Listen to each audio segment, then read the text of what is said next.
যা যা সে দোকানে যায় একটা ঠান্ডার বোতল নিয়ে খাও। হ্যাঁ খাইবে আজকে তামান গরম লাগছে যা নিয়ে আও। ওকে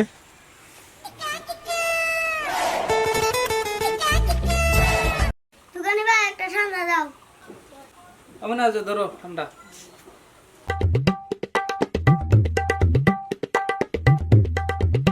ওহো আব্বার কাকানো ঠান্ডার বোতল নেজার কিল ঠান্ডা তো নেজার কই নাই কি করে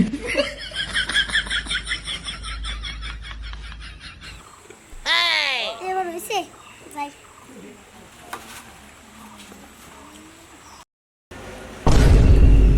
যা খালি বোতল কে তোমার আনবা দিছি ঠান্ডা, তুমি খালি বোতল আনলা কে? তুমি খাইছে ঠান্ডার বোতল আনবার দিছাও ঠান্ডা তো আনবার দাও না কি করে এই জন্য ঠান্ডার বোতল আনছি